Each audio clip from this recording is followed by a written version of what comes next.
معزز سامعین کرام، خالق کے کائنات نے انسان کو جتنیاں نعمتاں عطا فرمائیاں، انہاں نعمتاں دی حفاظت کرنا بھی اللہ رب العزت نے انسان دے ذمہ لائی۔ اللہ رب العزت نے انسان کو جسم دے اعضاء عطا فرمائے، اکھ عطا فرمائی، ہاتھ عطا فرمائے، زبان عطا فرمائی، پیر عطا فرمائے۔ نال ہی اللہ رب العزت نے انہاں دی حفاظت بھی انسان دے ذمہ لائی کہ اللہ رب العزت جڑیاں نعمتاں عطا فرمیندا پئے تساں انہاں دی حفاظت بھی کرنی ہے۔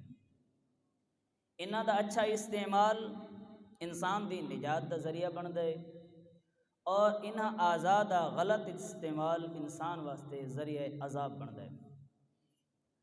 خالق کائنات نے بہت ساری چیزاں دا ذکر قرآن دے اندر فرمایا۔ اج دا جڑا خاص موضوع اللہ قرآن دے اندر ارشاد فرماندا ہے وَلَا يَغْتَبْ بَعْضُكُمْ بَعْضًا کہ تساں ایک پہ دی غیبت نہ کرو۔ غیبت ایک ایسا گناہ ہے جے کو اساں بالکل معمولی سمجھیندے ہیں اور اے زبان دے نال بھی تھیندا ہے، اکھ دے نال بھی ہے، ہاتھ دے نال بھی ہے، پیر دے نال بھی ہے، الغرض کہیں بھی طریقے دے نال اگر کوئی انسان کہیں دے اندر کوئی خامی موجود ہے وہ بے لوگاں دے سامنے بیان کریں دے تا ایک غیبت ہے۔ ایک ایسا گناہ ہے جڑا انسان دی ساری نیکیاں کو ختم کر دیندا ہے، انسان دی نیکیاں کو ساڑ دیندا ہے، اللہ رب العزت دی رحمت تو دور گھنویندا ہے۔